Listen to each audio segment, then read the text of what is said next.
Hello दोस्तों, हमने हाल ही में देखा था कि एक न्यूज आई थी कि उसमें जो हमारे एग्रीकल्चर मिनिस्ट्री में जो मिनिस्टर ऑफ स्टेट हैं, ठीक है, उन्होंने अपनी ही मिनिस्ट्री की एक एजेंसी है जिसका नाम है नेशनल हॉर्टिकल्चर बोर्ड, उसकी एक योजना से सब्सिडी का फायदा लिया था। ठीक है, सब्सिडी का फायदा लिया था। अब देखिए MOS ने रिसीव 99 लाख रुपए subsidy for his cucumber farm, है ना, खीरे की खेती में 99 लाख रुपए की सब्सिडी अपनी ही मिनिस्ट्री से इनको मिला था।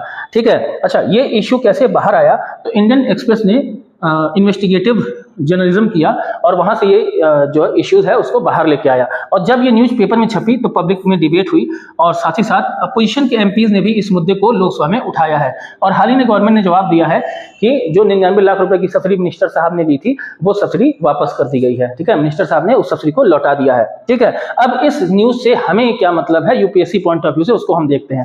तो आपको पहले पता है कि गवर्नेंस में और GS4 में, ठीक है ना, गवर्नेंस में और GS4 मतलब एथिक्स वाले पेपर में कुछ वैल्यूज हैं जो आपको जानने होते हैं, वैल्यूज। ठीक है, जैसे ट्रांसपेरेंसी यानी कि पारदर्शिता, अकाउंटेबिलिटी, है ना, तो ये एक बहुत इंपॉर्टेंट चीज है। अब देखिए, अब रोल ऑफ मीडिया यहाँ पे इंपॉर्टेंट है। Role of media in what?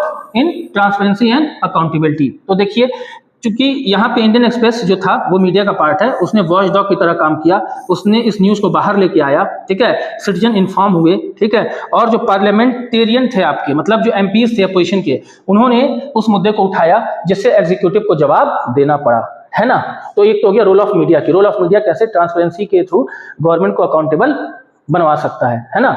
दूसरा जो डायरेक्टली आपका सिलेबस से लिंक टॉपिक है और GS4 में है conflict of interest. Conflict of interest कब होता है कि मान लीजिए कोई लोक सेवक है, पब्लिक ऑफिशियल है, वो अपनी सरकारी शक्तियों का इस्तेमाल अपने पर्सनल गेन के लिए अगर करता है तो वो कॉन्फ्लिक्ट ऑफ इंटरेस्ट होता है। मतलब हितों का टकराव, आपका पर्सनल इंटरेस्ट और आपका पब्लिक इंटरेस्ट में क्या हो रहा है, ठीक है ना, आपके मतलब ऑफिशियल जो भी आपके ड्यूटीज हैं उसमें कॉन्फ्लिक्ट हो रहा है। ठीक है, तो यहाँ पे कैसे अराइज हो रहा था कि जिस मिनिस्ट्री के आप मालिक हैं, ठीक है, उसी मिनिस्ट्री की स्कीम से आप खुद क्या पा रहे हैं, पैसा पा रहे हैं। तो यहाँ पे रियल या परसीव्ड कॉन्फ्लिक्ट ऑफ इंटरेस्ट, हितों का टकराव उत्पन्न हो रहा था।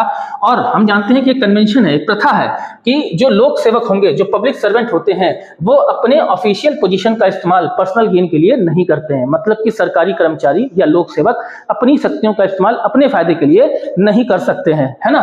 तो यहाँ पे इस वजह से कॉन्फ्लिक्ट ऑफ इंटरेस्ट पैदा हो रहा था। हालांकि मिनिस्टर साहब ने इस पैसे को लौटा दिया है, जो कि दिखाता है कि उन्होंने एथिकल और अकाउंटेबल डिसीजन लिया है। और GS2 GS4 point of view से देखें तो आप इसका इस्तेमाल कहां कर सकते हैं। तो देखिए, जो अकाउंटेबिलिटी, जो अगर वैल्यूज की बात करें तो अकाउंटेबिलिटी की वैल्यू, ठीक है, ट्रांसपेरेंसी। तो अकाउंटेबिलिटी कैसे इन्होंने दिखाया कि उन्होंने जब ये मामला सामने आया तो उन्होंने रिस्पॉन्सिबिलिटी को एक्सेप्ट किया और पैसे को लौटा दिया। यानी ये बिहेवियर क्या है, अकाउंटेबिलिटी वाला बिहेवियर है।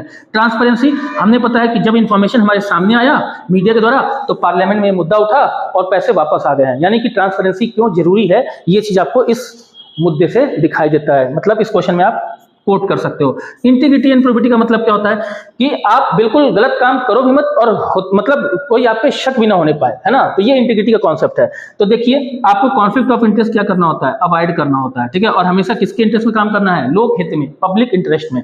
रिस्पॉन्सिवनेस, तो लोगों में एक चिंता थी इस इश्यू को लेके और आपने उसको रिस्पॉन्ड किया है, ठीक है ना, और सही कदम उठाया है। उसका पब्लिक ट्रस्ट, जब आपने एथिकल डिसीजन लिया, आपने पैसा लौटाया तो लोगों में संस्थाओं के प्रति विश्वास बढ़ेगा। ठीक है, तो इन केस मतलब इन कीवर्ड्स में आप इस केस का इस्तेमाल कर सकते हो। इसके अलावा कुछ इश्यूज एंड कंसर्न है और एथिकल टेक अवे, अगर आपको GS4 पेपर में लिखना हो तो आप डायरेक्टली इस चीज को लिख सकते हो। Thank you.